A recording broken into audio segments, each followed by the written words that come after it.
Welcome to the Explainer. Today, we're virtually stepping into a sort of sci-fi lab to look at a massive structural shift happening in the tech world right now.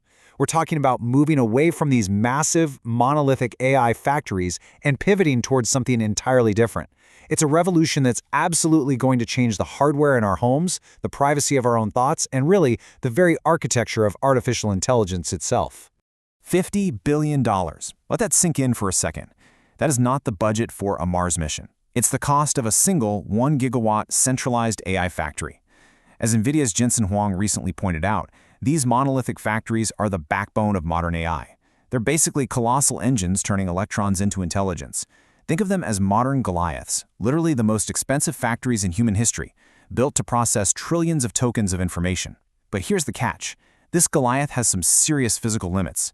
To feed these things, you need astronomical amounts of copper, specialized cooling systems, and massive energy grids. We are straight up hitting latency walls, data scarcity walls, and power grid queues.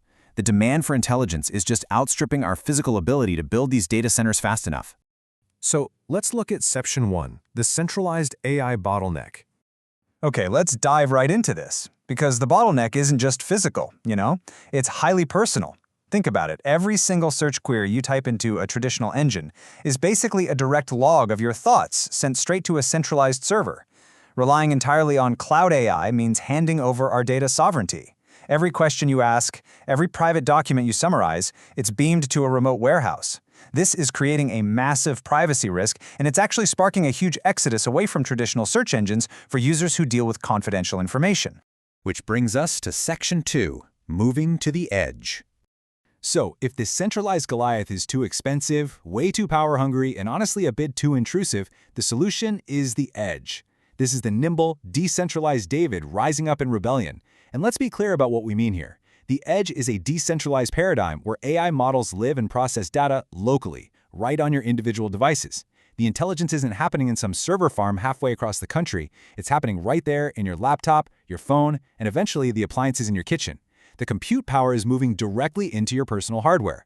And I love this contrast because it just makes so much sense. The old paradigm, centralized cloud AI, needs massive power grids, you're dependent on their APIs, and it keeps continuous data logs. But sovereign edge AI, it is fully offline, completely private, and gives you 100% on-device sovereignty. Your data literally never leaves your machine.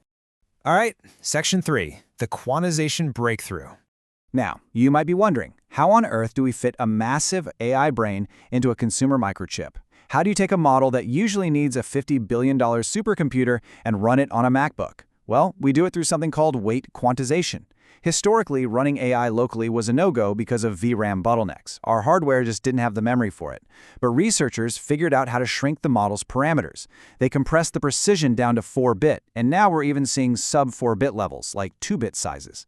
And the crazy part? Thanks to advanced techniques like CAKLD distillation, which is basically where a massive teacher model transfers its structural knowledge down to a tiny student model, these highly compressed models actually keep their high IQ and complex reasoning skills.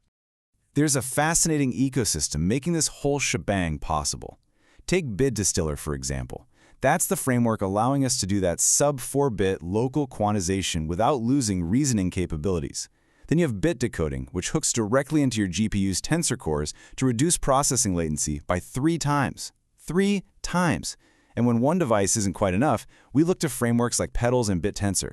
These are what allow models to run in a distributed, peer-to-peer network, totally bypassing the need for server racks. Moving on to Section 4, distributed power via Petals. Because here's the thing. These compressed, localized models don't just sit there in isolation. They form a global, decentralized swarm. Think of the Petals framework as basically BitTorrent for artificial intelligence. If you remember how BitTorrent totally revolutionized file sharing by splitting files across thousands of users, Petals does the exact same thing, but for AI inference.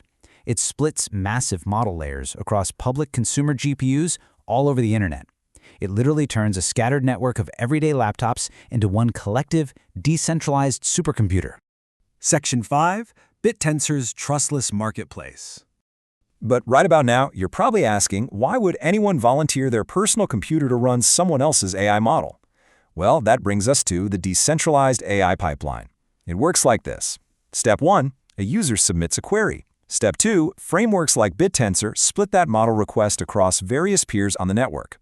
Step 3, those peers, the miners hosting little shards of the model, process the data locally. And finally, Step 4, the system automatically validates their work and issues a tokenized reward, known as tau. It creates this beautifully trustless, decentralized marketplace for intelligence, completely cutting the massive tech giants out of the loop. And that leads us to Section 6, a decentralized intelligence era. We are rapidly entering a world where billions of devices network together, holding the collective power to easily outcompete monolithic server racks. To ground these wild sci-fi concepts for a second, listen to what macro and tech expert Jordi Visser has to say. He notes literally every electronic device will have a powerful LLM model. Soon that'll be in your fridge. And he's right, because these models have been compressed so effectively and because they can network peer-to-peer, this tech is going to be everywhere. It won't be locked away in some distant cloud, it'll be woven into every single device we own. So summing up this incredible shift into what we call the sovereign swarm, we are looking at the ultimate democratization of compute. We're seeing real-time, fully offline web citations that actually protect your privacy. By distributing the load globally, we completely bypass the grid queues and power bottlenecks that cripple centralized data centers.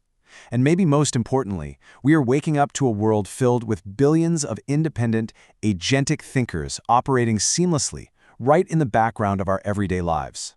Which leaves us with this final provocative thought. What happens when the most powerful intelligence network on Earth doesn't live in a $50 billion factory, but right inside the device in your pocket? The future of AI isn't just getting bigger, folks. It's getting closer, it's getting smaller, and it is firmly moving to the edge. Thank you so much for joining me on this explainer. I really hope it completely shifts how you view the intelligence revolution happening all around us.